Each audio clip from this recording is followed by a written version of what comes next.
My name's Todd, and welcome back to the Laundry List. We hope you guys had a great week.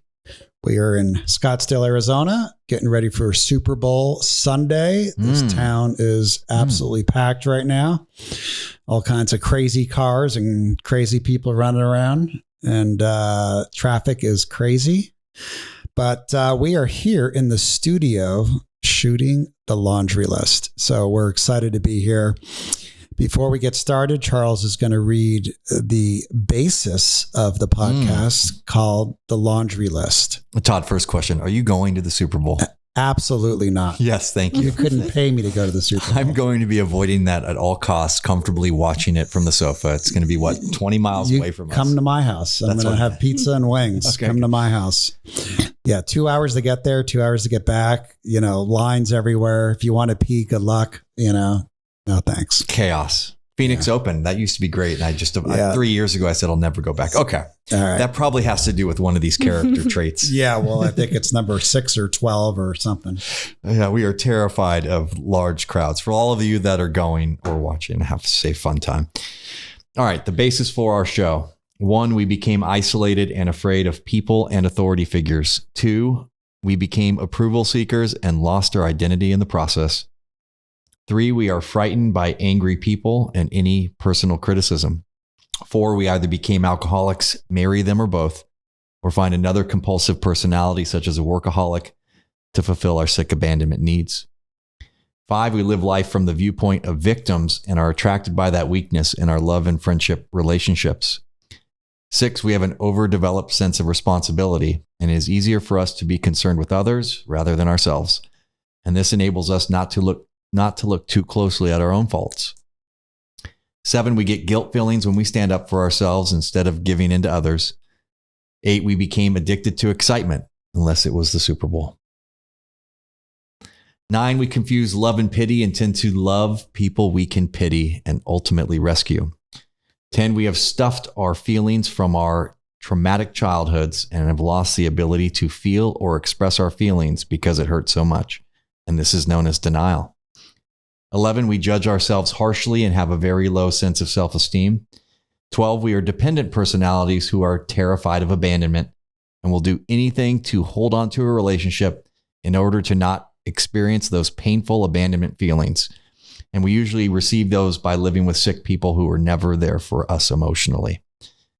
13, alcoholism is a family disease, and we became para-alcoholics, which in our reading this last week, Todd, that's also, you can interchange codependent. Mm-hmm. We became codependent, para-alcoholics, and took on the characteristics of that disease, even though we never picked up a drink. And finally, para-alcoholics, codependents, are reactors rather than actors. Yeah, that's good stuff. And that reminds me of what we were talking about with Jeff, who was on the podcast the last couple of weeks. And we talked about how so many people are like monkeys. Do you remember us talking about that, where you give them compliments and they're riding high, and then you criticize them and they're on the floor. And, I work with a lot of guys that date, and I'm working with a few guys now that date. And, a lot of times they want to get out of a relationship early on. They're like, I'm just not attracted to her. I don't like her. And they have such a hard time doing the adult thing and just saying, this isn't working for me, and here's why. And I wish you the best. And I just want to, say I enjoyed, the experience we had, but this is not going to work out for me, and be honest. And I find that most of these guys, because they are codependents and they grew up in a codependent household, they want to ghost the girl. They want to keep it going until they find something else. And I'm encouraging these guys, guys, just break up with them, be the adult, and then just sit in it for a while. Don't go on another date the next night or the next week. Spend a few weeks by yourself in the criticism, or if you're getting dumped, then you got to spend more time together. If you're the dump bore, then, probably not as much. But, I always find that people are so controlled by what other people think and say and do about them. And dating is a perfect example, And I find that's where the most of the growth comes, is where you get dumped. You're not feeling good about yourself. What do? Do you go right back out there and try to get another date? Do you sit in it and journal and talk to your therapist and spend some solitude?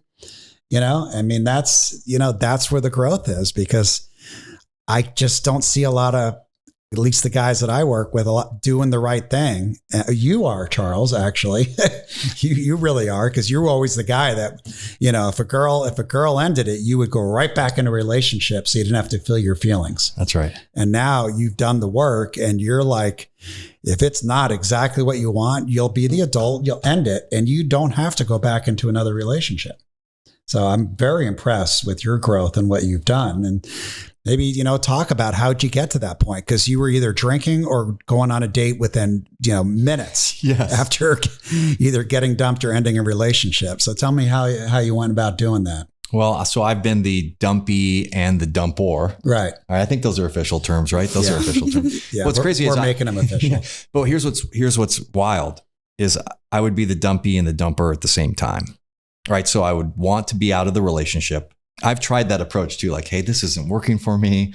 I want to do something different. This isn't healthy. I've heeded that advice and have done that. And then they say, okay, fine. Yeah, this isn't working. I'm like, no, wait. Okay. Everything I just said is total bullshit. No. Because you started to feel abandonment. Yeah, exactly. Feel abandonment. Wait a minute. No. Or like a day of it. It's like, no, that wasn't healthy. No, where was my head? And then I forget the thousands of reasons as to why I want it out. Right. And it says that in our reading, even when it's me that wants to leave, I'm too terrified of the abandonment to do anything about it, which then opens up that door for, you can't treat me bad enough for me to leave you. Right. So I've been the dumper, which then, of course, any normal, healthy person after you've dumped them, right? Because that's what the action is. I don't want to be with you anymore. And then I pull back on that because of the abandonment feelings.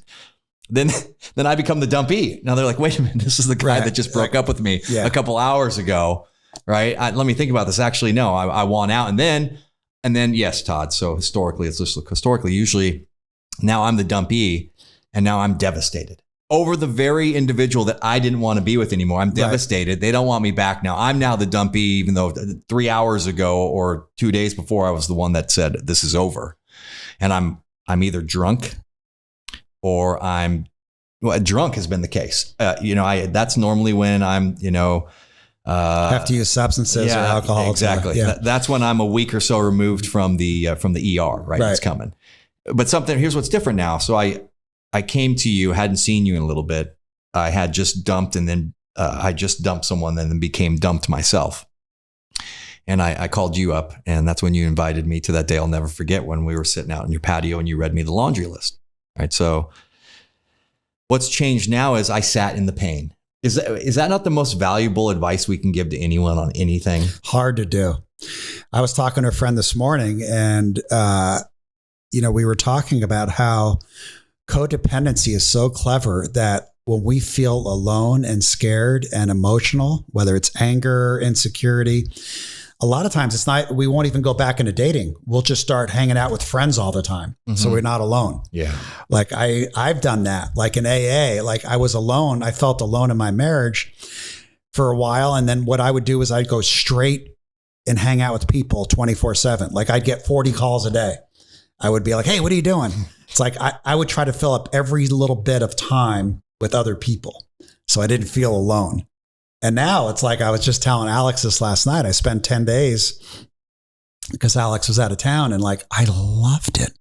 I spent, I think, 2 days straight without having anybody, without seeing anybody. And I loved it. I love it. We talk about you spending a lot of time painting, and not having people, like there's a different vibration and energy and frequency when you're around people, and a lot of that I like that. But then I need to decompress and lower my frequency and lower my emotional, energetic state to a place where I feel calm and peaceful and have artistic outlets. Whether for me, it's music or, reading or journaling or walking the neighborhood, but you gotta have something you do with yourself so it doesn't become like isolation and depression, you know, but I love it. Like, and I gotta watch out for those things, you know. I gotta watch out for where does the codependency go, because it'll go somewhere. And a lot of times it goes in places where, you know, we talked on this podcast, like, you know, my kids are always telling me, Dad, put down the phone, put down the phone. It's the screens that are the distractions. That's the day, you know, in our book, it talks a lot about daydreaming as kids, you know, and this book, our book was written, you know, 40 years ago. They didn't have these screens. But I think if the book was written today, they'd be talking a lot about using the screens, but they talk about daydreaming and spacing out. But I think when I'm on just looking at news or social media or just my stocks or whatever, I'm spacing out. I'm spacing out, and I don't want to feel, you know? So I got to be diligent and watch it and be accountable and call myself out and say, guys, I'm like calling a lot of people and want to hang out with a lot of people. And it's not because I really want to, it's because I'm avoiding feeling my feelings, you know? But look at today. So your wife leaves for a week and you're not needing to call a lot of people. You were fine just being by yourself, right? You were fine just being alone. You enjoyed the time. I think that's a testament to a healthy relationship, which at least these are one of the things I want to carry into a relationship where the two people don't need to be smothering each other. Right. Where the two people can be apart a week and you're not worried about them cheating on you. You're not worried about what they're doing. You're not worried about if they're, you know, if they're gone, if they're somewhere else because they need a break from you. It's just two people going off and doing some things and then enjoying that time alone. That was something that I never was able to do, was enjoying time alone. It was impossible. Right. Well, because you were so concerned about the other person, and like me, making sure that they didn't dump you, they didn't leave you, and you didn't feel the feelings of abandonment and anxiety and fear. And now I don't have that. Like I said before, like if we just became friends in 5-10 years, great. It's whatever God wants, you know, like I had totally surrendered my life to God. And it's like, it takes me off the hook. Like I don't have to worry about anything. I got nothing to worry about because I know that God's will always take care of me and I'm an amazing person. So when you have that feeling, it's like, I don't have to control or manipulate or worry about anything, whether it's business, relationships, health, anything. 100%. You know, and it's like in one of our readings, it says, you know, the deep down in all of us, there is a feeling of a higher power. Some people call it God. Some people call it, you know, the universe, whatever you want to call it. But there's that feeling that if we connect to something other than our control and our self-absorbed selves, that there will be this feeling of relief and this feeling of like compassion. And, you know, I was watching last night for 3 hours, actually.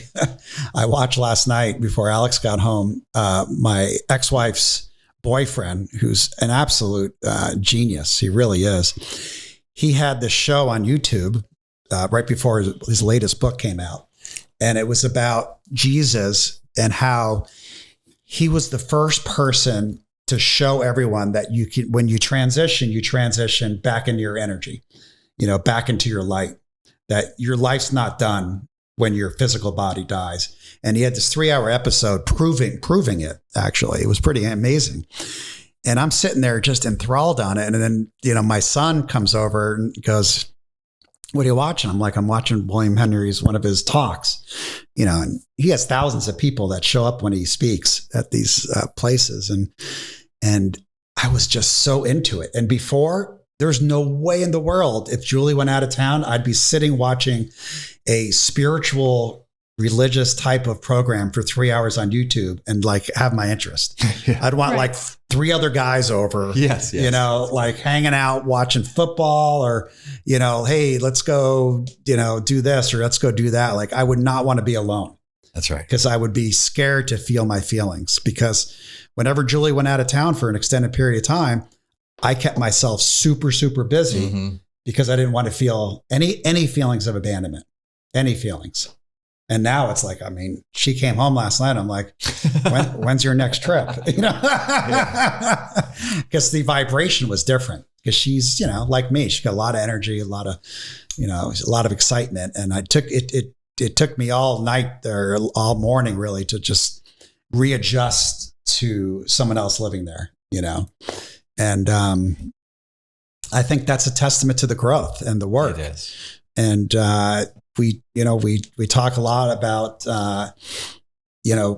being playful and having fun with ourselves and with our friends and family. And it's like, I love being that innocent little kid that can play and have fun. And we all have our things. We have pickleball, you have your art and, your cats. And, we all have our things that we like to play and be like that little kid. And those are things we can do with friends, or we can do a lot of those things alone as well, And what do you guys think about just watching out for where the codependence goes? Because before I came onto this subject and learned about it, I had no idea. I just thought I was a real social guy. I didn't know I was trying to fill a hole of fear. I just thought, I just like people.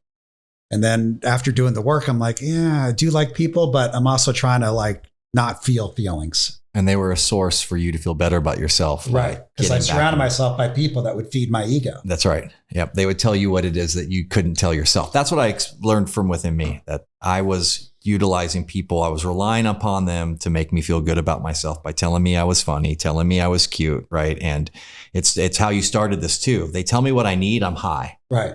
I walk in the door after being 15 minutes late, like I did today. If I get some criticism, I'm down. Like, even though it was my action, I'm the fault is late. It's like any type of criticism, any type of personal criticism can fucking floor us. So, but Soraya, I'm assuming you've been dumped a lot. Wow. And I'm assuming you spend a lot of time alone. Oh my God. We went there quick. Wow. There's a lot of shots there. 0 to 90. So why don't you tell us, in the thousands of times you've been dumped this year, why don't you go ahead and tell us? For all your listeners, he is just joking. Yeah, I've never been dumped. So.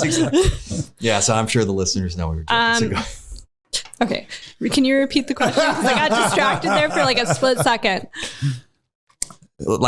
Tell us your experience and what you do in the end of a relationship and the signs to watch. When you get criticized, somebody says it's not working out or they ghost you. What are the feelings? What do you do? And how do you have a healthy recovery from that today as opposed to in the past?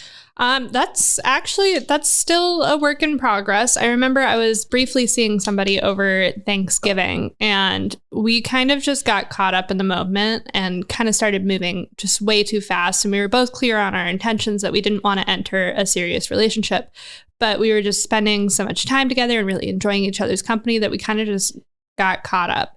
And eventually it came to a point where he took a step back and realized, hey, this is getting way too serious. I'm not ready.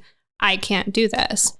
And he was completely within his rights to feel that way. And he's absolutely correct. Neither of us were ready to move forward in a relationship because I had just gotten out of a almost 5-year relationship. He was in an 8-year engagement.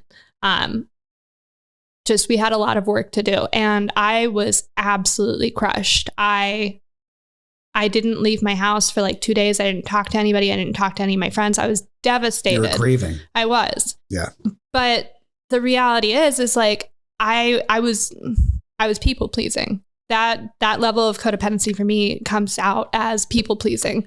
So I'm spending all of my time with him and dedicating all of my time to him, and not any for myself. And I was so willing to just throw all of my needs and my desires away to be with this man because I enjoyed his company. And that's not really a good way to do things. And so I think taking that loss in particular has kind of taught me a lot about how I dive headfirst into a relationship as soon as that opportunity is presented, even though I don't want one, even though I want to spend time by myself. And so what's under the cover? What's under the onion there? If you peel that back, why do you want to dive headfirst into a relationship? I think I have a lot of abandonment issues that I kind of never realized that I had and never really dealt with. Like my mother wasn't in the picture. My dad was never around. I raised myself, and any figure that my dad brought in as like a woman, like any woman that he was dating, eventually left, and I was left with no one. And that was just a series of actions over and over again. And I never really realized how that affected me. And it gave me some really deep-rooted abandonment issues. And I feel like me people-pleasing and doing all of that, I'm doing it so that they won't leave me. And then when they do, I'm devastated. Right. So now that you have that information and that awareness, what different actions will you take as you start dating these days? So as I've started dating, I'm kind of learning to do things that I'm actually interested in and not just to please other people. So like when I go out on dates now, I'm doing things that I actually want to participate in, and actually just doing things that I would do by myself. Instead of saying yes to whatever the guy wants. Exactly. Now, what if you go on a date and you know, like there's no future, but do you have a problem like ending it right away? No, So actually. after one date, and the guy's like, "Hey, let's go out again," and you're like not feeling it, you have no problem saying, "I just don't think this is a good fit." Yeah. No, I've gotten really comfortable with ending things when I'm not happy. Yeah, that's good. And I guess the other thing is what you're saying is you want to do things you enjoy, and then the other part of that I find is you go slow. Yeah. Like dating, I think is interviewing. It's going slow. Did you get that from Richard? I Because did. I got that from Terrell. Yeah. That's so funny. Interviewing, going slow, and just getting to know the people and know the person, not so much as like a lover, but as like a friend. Because it's easy to have a lover that's, whatever, but that's easy. That's physical. But, you gotta, if you're going to end up with this person long-term, you're going to spend a lot of time with them outside the bed. And it's like, you got to get to know the person. Like, Right. do you want to hang out with this person? Is this Yep. person fun? Are you compatible? And that process takes a long time. And if I go too fast, I'll lose myself. Hmm. And then I start becoming that people pleaser, the abandonment, the panic. Oh shit, they didn't call today. Oh fuck. They don't like me anymore. They don't like me. I better go drink. I better go get 20 friends to come over and make me feel better, Right. And that's what DeMello was talking about. It's like we just get so controlled by other people that we have no idea who we are. So I think that advice of going slow, and like Richard used to say, like when I started dating Alex, like when she calls, let it go to voicemail. If she texts you, text her back in 2 hours. Just he wanted me to practice. Yeah. It wasn't so much like, I had anything going on in those 2 hours. It was just practicing digesting feelings and being okay with them. Instead of like someone Snapchats you or texts you, like give them a couple hours instead of like, oh, right away. We're like instant gratification, because with that high and instant gratification comes the inverse of that, which is devastation on the floor. Yeah. Oh fuck, they didn't call or text me, So, I just think, it's so cool that we have tools now and we can talk about these things. And most men will never talk about these things because they're too proud, right? And some women will talk about them, but it's like, I think if you talk about them, this builds intimacy, it builds character, it builds self-esteem. I mean, even to this day, I'm 55. I still have a affirmation list. I am powerful. I am strong. I'm affectionate. I am compassionate. I'm a good dad. I'm, a good friend. I mean, I have these 20 things that I read every day. And it's amazing how it changes my perspective and my perception of myself and the world. I mean, it really does. Do you guys do any kind of like affirmations, or because the critical mind's always going? So it's like it's a constant battle from the critical mind. Yeah. What was that? That was The Secret.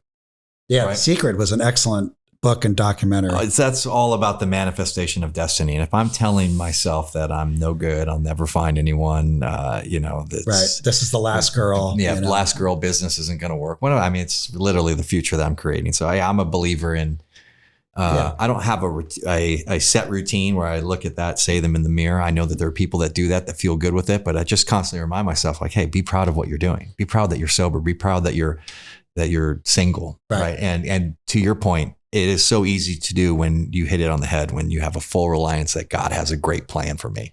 What was it that your buddy told you? It's divine. It was the last thing divine that you intervention. No, or what you're experiencing is divine in divine order. It's yes. Your life is unfolding in divine order. I love that. Yeah, I did not want to hear that at that moment, Yeah. but it's true. It's like there's divine. I believe there's divine order, and actually, William Henry was talking about that on his YouTube thing last night. And it's like, like he was talking about how Jesus knew a long time before he died on the cross that was going to happen. Like he knew, and he didn't fight it. He was okay with it because he knew it was divine order. So it's like letting go and being at peace with it, And DeMello also talks about the two guys that were dying that had 5 and 6 months to live. And he goes, he couldn't believe how happy those two individuals were because they let go of everything, every attachment, everything they were worried about. They finally let it go, and they could see the world for the first time ever. Wow. Yeah. There's my affirmation right there. I am a passenger on the divine order of how things are supposed to be right now. And it is so relieving and so comforting. And it keeps me feeling so positive. But yeah, I'm a good friend, right? I'm a good partner, even though I don't have one, but those things they certainly do feel good. And I know you do those as well, Soraya. Yes. Positive affirmations. One thing I wanted to hit on, Todd, I love the move slow, right? So, my story. Not just in dating, by the way, in kind of everything. Getting to know somebody, business. Yes. Just engaging in a new relationship, whether it's platonic or not, like anything in life, I think going slow is good advice. And that has never been the case, I think, for a lot of us that suffer from the laundry list, because we need to feel okay, and we need to feel okay now, right? We need relief. We need to, especially with abandonment and codependency issues. My experience with that was always, meet the girl, first date, second date, U-Haul, because she's moving in, right? That's been my experience. Yeah, I know. Within 30 days, like, hey, you got a sock drawer. And then, before you know it, we're living together. And it's like, all we're doing is setting ourselves up for either a sick codependent relationship or a big crash at some point, 100%. That has been my experience. And yes, and when I wanted to leave, there always had to have been someone else I was leaving to. Well, yeah, that's the relief. Yeah. And whether it was a drink or another girl, there had to be relief because otherwise you got to feel the feelings, and that could take 2 days or it could take 2 months or 2 years. I mean, I know people that have ended relationships that are years later than they're not willing to date, because they're too scared. I think right now, so I've been taking a lot of time to think about my relationship, and now I'm finally starting to feel the feelings. It's been 6 months, and I never really gave it a second thought about what it was that I had gone through in my relationship and how that affected me. And I spent all of last week, my birthday week of all times, just talking to all of my friends about how I'm feeling, talking to my therapist about just all of it and how it affected me. And it affected my creativity and my drive to get up and go. And I never really sat back at any point in like the time that I was moving or any of it to realize what effect it had on me, how I chose to fix it, and how I'm growing because of it. And I think that now that I've taken the time to really feel those feelings, like I can see all of the things that I've done for myself around me to kind of protect me from that. Like the positive affirmation things. I don't give myself any positive affirmations. I just refrain from negative ones. And I think I don't reflect it as much with words, but with my own apartment, the way I decorate my apartment. And it's all a reflection of me, and it's all colorful and it's all bright and it's all mine. And I think that's kind of my positive affirmations per se. But I'm feeling those feelings now. Yeah. And I think it's important to feel the feelings and feel safe that you can feel the feelings. And I think when you're in relationships where you can talk about feelings and talk about being vulnerable, that builds the intimacy and that builds trust and feeling safe. Like if you can't tell your partner, I'm really sad right now, I'm really scared, I'm really, angry, and sit down and have a normal adult conversation, I think you're in the wrong relationship. Because you're not feeling safe and you're not feeling like strong enough to be able to do that. And I'm in a relationship where we can do that without being children most of the time and start blowing up at each other or acting like a 9-year-old, or a teenager that's angry. You can have an adult conversation. Well, tell me about that, there was something else that I wanted to touch on this podcast. And, I'm doing this other work. It's called The Way to Mastery. And one of the things they have us do in this, I watch it on YouTube, is in the morning and at evening, they want you to say for like 5 minutes straight, and it's just to get the repetition going in your mind, is I need do nothing. I need do nothing. Because we're so programmed as humans and growing up in our society that we have to do things all day long. We have to do this, we have to do that, we have to this, we have to like worry about the future. And they're trying to get us in this way to mastery is like, I need do nothing. And then once you kind of get that down to where you can choose to do things, but you need do nothing. You don't need to do anything. You could lay in bed all day if you want. Be still. Like Blake today, you know? And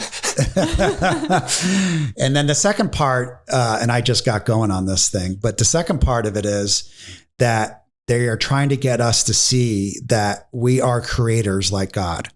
So I am creating this experience right now. Like this experience that I'm having right here at this studio with you two talking about the laundry list. I'm creating this experience that I see. And this experience is awesome. It's great. And I am the creator of it because no one else is seeing this experience like I am. You might see it a little differently. You might see it a little differently. And that's your creation of your experience of what you're seeing at the moment and today in this reality right now. I love that. But I am creating my experience right now. And it's wonderful and it's incredible. And again, it's another way of doing positive affirmations. I have the power to create my own experience at any time and to create a wonderful, positive, loving experience. I love that. You know, yesterday my son came over and he had to talk to me about, you know, some ACA stuff, he called it. He goes, Dad, I got to talk to you about some ACA stuff. And he came over and dumped a bunch of stuff and we talked about it. And I'm like thinking in my mind, I didn't say it out loud, but I'm thinking, I'm creating this experience. And this experience is fucking awesome. I love it.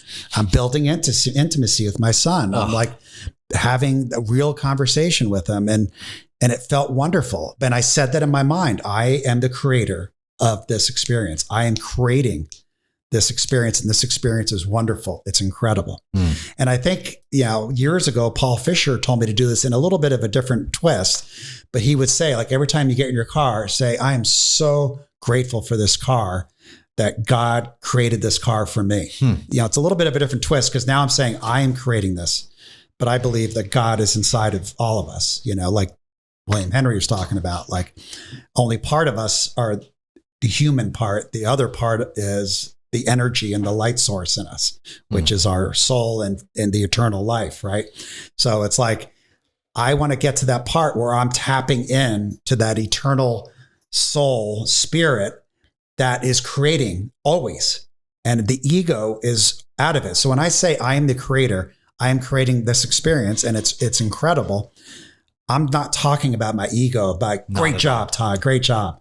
I'm feeding into that soul and that spirit part of me that is always in creation and eternal and it will never die, right? That's the part. And so for me, it's not about like that a boy. It's about tapping into that and creating, it's like The Secret, and creating experiences your own which better serve me. Yes. You know, and if I'm having an experience that's not serving me, I could say, you know what, I'm going to create a new experience right now because I am the creator. And I'm going to create a new experience that is good and powerful and strong. And I'm going to change the experience I'm having right now. And on a dime, switch it. Switch it. If I'm getting triggered by someone or I'm in a bad situation, I can say, okay, Todd, here we go. I'm going to change the experience because I'm the creator and I have that power. And it's really The Secret. I mean, The Secret talks all about that. I saw that years ago. That was awesome. And I think I was still drinking when I saw that. That's how long it was. But I remember how powerful that was, you know, and it's still like one of the top selling books out there. The Secret? Yeah. No kidding. Yeah. It's still one of like the New York Times top 50 books. So this last thing that you were just, what was that again? It's called The Way to Mastery. Julie actually gave it to me. And it's so powerful. I mean, it's so powerful. It's actually kind of crazy on how they created it, but basically it's this guy was like channeling Jesus in his life. So as Jesus was alive as a man, he was channeling the thoughts and beliefs and actions of Jesus when he was on earth, when he was a man. And it's all love, compassion, positivity, no negative thoughts, judgment, character. So like all the 7 deadly sins, like, you know, they're gone, right? This is all about creating what we want to create. I mean, you know, like it talks about like, well, how could Jesus heal people? Come on, when he was a man, that sounds impossible. But if he really believed it, he probably had the power to do it. Right. And it's just like us. If we really want to have a positive experience at this very moment, well, I got to make a decision. I'm going to have a really positive experience. And you know what? It is going to change my brain chemistry. It's going to change how I feel in my body. It's going to change my attitude. You know, I could walk in here depressed and sad, and then I can continue to say, I'm creating this experience, and this experience is freaking awesome. And it's making me feel good, and it's giving me positive vibes. And I'm feeling love, and I'm feeling compassion because I am creating this experience. Just doing that can change everything about my body and my brain chemistry. It's like almost like a natural drug, right? And if you do that enough, you get into the point where, holy shit, I can kind of create whatever I want. You know, you're on the pickleball court and you're looking around and we're having fun with Bond and Adam and Gage. And I can say, you know what? I'm creating this experience. Yeah.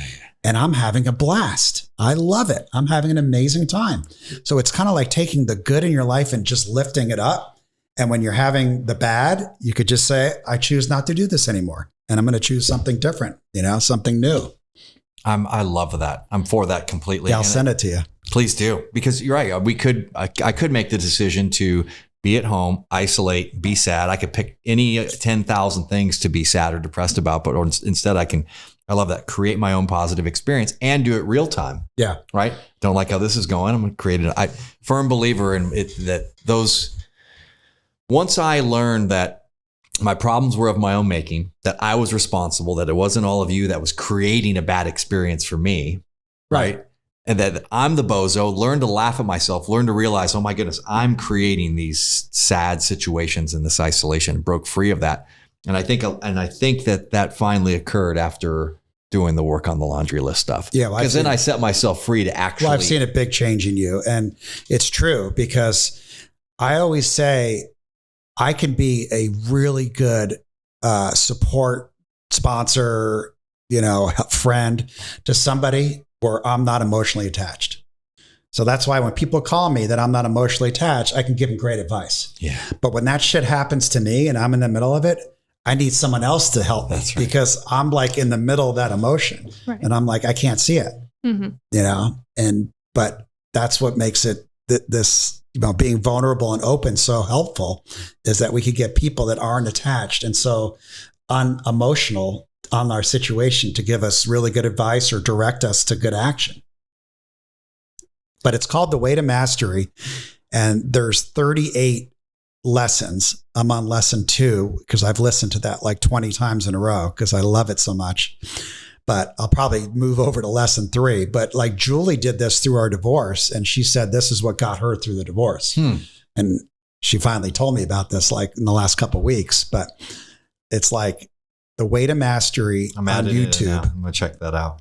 And I'll send it to you. It's also a book, and there's 38 lessons, and it's like the way they call it, way to the heart, the way to love, the way to mastery. And it's the way to the heart, the way to love. So it's like leading your life from your heart and from love, and not from the intellect, not from worry and, you know, the criticism and the, what do I have to do tomorrow? It's just leading from the heart and leading from love. And it's very healing, and it almost takes it down, like an energy level or frequency takes you down to a place of complete like solace and just beauty. It really is amazing. So like whenever you're jacked up or you're fighting with a partner, or someone's yelling at you, or someone's on the pickleball court calling you a cheater or whatever it is, you can use these tools and get back to a place of just complete balance where other people are not affecting you. That's their stuff. That's their experience. I'm not taking on their experience. Why should I be the monkey and let someone else control how I see my experience? Right. You know? You brought up a point earlier that I wanted to kind of touch back on, and you had said something along the lines of taking it slow in everything that you do is always the best course of action. So I think back to, when I was in middle school, high school, I wanted to change my handwriting. And so in doing that, I would focus on that one thing. I wanted to change how my A looked. And eventually that just becomes muscle memory. And now I write my A's the way I do. And I think that can go for self-care and improving your positivity overall by doing just one small thing. Change, because we had talked about the need not do anything. Not do anything. We had talked about that the other day, and it was a part of it was eliminating certain words from your vocabulary. Right. So should, have to, ought, yeah. Shaming words. Yes. Shaming words, yeah. And so changing your vocabulary, even just a little bit, can shift that mindset and create a more positive manner. And, cleaning up one piece of your house when you're depressed can shift your attitude just a little bit. Like, I can do this. I can get this done. Look at this thing that I've accomplished. No I question. did that. It builds on it. Yes. Like when Alex was gone, I made the bed every day. And she usually makes the bed every day. But I made it. And you know what? It gave me a little mustard seed of confidence. Like, hey, I did this. Yeah. I'm going to do the dishes. I'm going to take my dog for a walk. And it builds on itself, like you said. And before you know it, you're feeling great. And it all started with just maybe making your bed. Yes. And building momentum off of that. But it is muscle memory. And that's why, I have to say, I need to do nothing every morning, every night. And then I have to say, I am the creator at least 20 times a day of different experiences. And I could say it in my mind. It doesn't have to be out loud. I'm not like this crazy guy walking on the street, blurting, I am creating, which, by the way, sounds kind of fun. We but can try it. It also sounds like you. That sounds exactly like something you do. Yeah, exactly. But, it's like in my mind, I could be driving and listening to a really cool podcast or song and be like, I'm creating this experience, and this experience is awesome. And I love it. And it feels good. Yeah. Just acknowledging that positivity that's there. Exactly. So I'll send you guys both the Way to Mastery on YouTube, and I actually ordered $5. I can give you a buck too. But I just love new stuff that resonates and feels like right. And this definitely is one of them. And then DeMello, for sure. I used to hear it in meetings all the time. If you're wrong and angry, if you're angry, you're wrong. And I used to be like, that's the stupidest thing in the world. Like that. But now, after thinking about it, I don't have to get angry at situations. Other people may not get angry at that same situation. Why am I getting angry? Well, it's my programming. It's my programming from when I was a kid. That's right. I was taught that, if you get divorced, you should shame yourself and you're a bad boy. If you have a business deal that fails, you fucked up and you're a bad boy and you should feel bad about yourself. That's just false programming. Mm-hmm. Where, maybe I could look at it and go, hey, that business deal failed. Great. That's awesome. That just means that I got a great deal coming down the road. Mm-hmm. Exactly. It's just how you look at everything. Mm-hmm. So it's like getting rid of all this bullshit programming that we had when we were young and replacing it with positive, loving affirmations and positive programming. That is the stuff we're doing now. Love it. Yeah. So Anthony DeMello, The Way to Mastery. Those are the two things we were talking about today. Coming up on the hour. So please be nice to my friend today. My kids always say, be nice to my dad today. Be nice to my friends today. Have a great week. Enjoy the Super Bowl. Stay out of trouble. And we will see you next week on the laundry list. Oh, one last thing though. Oh, one last thing. We have our email set up. Oh, that's right. So if you guys have any questions for Todd, myself, Charles, Blake, you have anything that you'd like to say personally, if you could shoot us an email, we would love to read it. Or if you want to come on the podcast. Yeah. Send in an email. And that email is the laundry list podcast, all one word, @gmail.com. And that's it. That's all I've got to say. Yeah. So email us. We got a couple cool guests coming up. One of our guests is Donnie Starkins coming in a couple weeks. He has a podcast called The Comeback Story with Darren Waller, NFL player from the Raiders. And he's going to be coming on. And then we got another friend of mine, Doug, coming on. So we got some great guests. Check us out, Laundry List, on wherever you get your podcasts, and leave us reviews, 5 stars, feedback. We want it all. All right. We love you. We'll see you next week.